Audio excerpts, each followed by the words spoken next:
একজন হত্যা হবে কেন? চেয়ারে বসা নিয়ে আপনি কেন হত্যা করবেন? আপনাকে এই ক্ষমতা দিল কে? লোকাল ইউনো সাহেব অনুষ্ঠান আয়োজন করলেন। সেই অনুষ্ঠানে যে আমি সামনের সিটে আগে গেলাম, আমি বসে আছি, আমাকে তুলে দিতে হবে কেন? সো ভারত অলরেডি ডিক্লেয়ার দিচ্ছে যে বিএনপি ক্ষমতায় আসতেছে। আপনি সম্প্রতি একটা অনুষ্ঠানে ভোট ইঞ্জিনিয়ারিং নিয়ে শঙ্কা প্রকাশ করেছেন এবং বিভিন্ন রকম ইঞ্জিনিয়ারিং রিগিংয়ের উদাহরণ সেখানে টেনেছেন এবং দেখলাম যে আপনি দুইটা বাটি নিয়ে এসে সেখানে বুঝিয়ে দিচ্ছেন যে যদি এটা কেউ ভরে দেয় আমার অগোচরে, তাহলে আমি কিভাবে বুঝবো? আপনার ইলেকশন ইঞ্জিনিয়ারিং নিয়ে এত শঙ্কার কারণ কি? মানে কিভাবে আপনি এই কনফিউশনটা আপনার মধ্যে আসলো? যদি এর সাথে যুক্ত করে রাখি, বিএনপির অনেকেই মনে করেন যে এই এখন প্রশাসনে যারা আছে, এখন পুলিশে যারা আছে, তারা অনেকেই জামায়াতের মনোভাবাপন্ন। শুনেন, ঠাকুর ঘরে কেড়ে আমি কলা খাইনি, ওই দিকে আর যাবো না।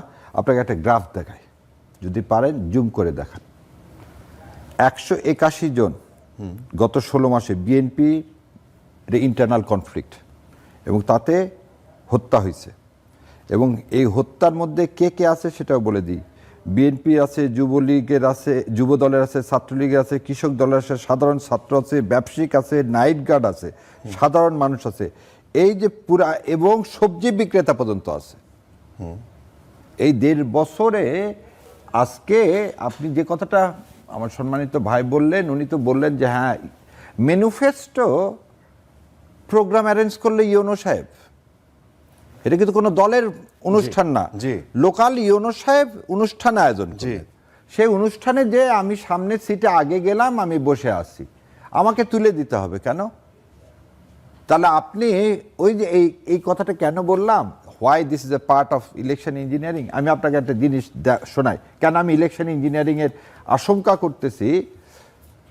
আমি 3টা কোশ্চেনের এখন উত্তর পাইনি, সেজন্য আমি ইলেকশন ইঞ্জিনিয়ারের আশঙ্কা করতেছি।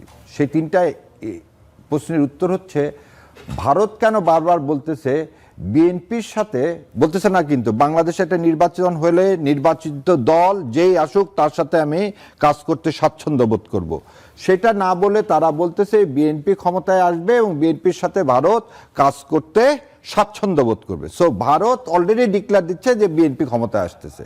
দ্বিতীয় আর একটা কথা কি বলছেন, যে যদি কারচুপি ইলেকশন না হয় তাহলে জামাত ক্ষমতায় আসবে না।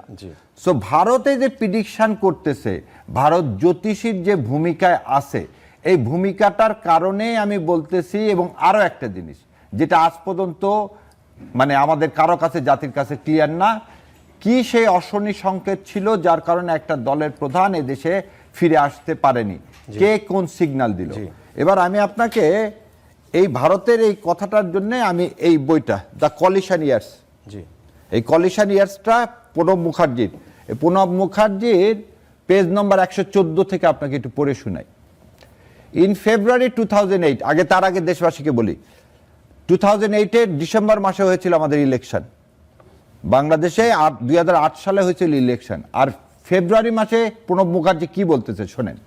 In February 2008, Bangladesh army chief Moeen Ahmed came to India on a 6-day visit. He called on me too. During the informal interaction, I impressed upon him the importance of releasing political prisoners.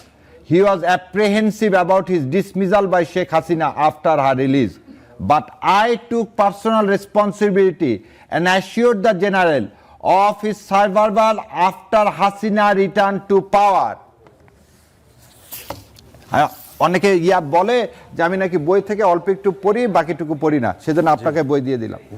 2008 সালের ফেব্রুয়ারি মাসে প্রণব মুখার্জি বলতেছে ময়ূর আহমেদকে যে আপনার চাকরি যাবে না, চিন্তার কোনো কারণ নাই, শেখ হাসিনা ক্ষমতায় আসবে এবং আপনার চাকরিটা থেকে যাবে। 2008 সালের ফেব্রুয়ারিতে, 2008 সালের ডিসেম্বরে আমরা ইলেকশন করতে যাচ্ছি, ইলেকশন করব, উনি ফেব্রুয়ারি মাসে বলে দিল কিভাবে? আজকে সেই জিনিসগুলো এখানে কি উদীয়মান, এই যে হত্যাযজ্ঞ, এগুলো সব হচ্ছে ইলেকশন ইঞ্জিনিয়ারিং এর পার্ট। অল আর ইলেকশন ইঞ্জিনিয়ারিং পার্ট। কেন এই পার্ট? যে বিএনপির সাথে তুমি যদি বিএনপির কথা না শোনো, বিএনপিকে ভোট না দাও, তাহলে তোমার করুণ পরিণতি ওয়েট করতেছে। এটাই 2008 সালে করে আসছে আওয়ামী লীগ। 2008 সালে কি করছে? 2008 সালে এই জনাব তারেক রহমানকে মারছে, মৃত্যু মুখে পতিত করছে, কোকোকে মৃত্যু মুখে পতিত করছে, করে পুরা ভোটারকে দেখাইছে যে বিএনপির এই করুণ অবস্থা, তুমি যদি বিএনপির পক্ষে ভোট দাও তোমারও এই করুণ অবস্থা হবে।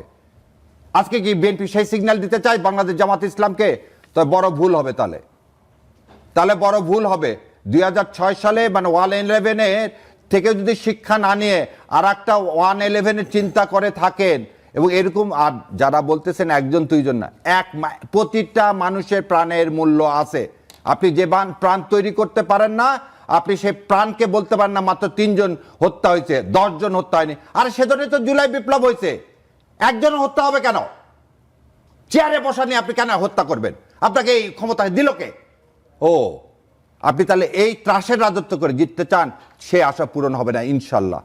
আর এই যে ভারতের যে আগের মতো ভবিষ্যৎবাণী, ভারত আপনাকে আবার ক্ষমতায় বসাবে, সে আশাও পূরণ হবে না ইনশাল্লাহ। তাতে যাই হবে তাই এই দেশের জনগণ ফেস করবে।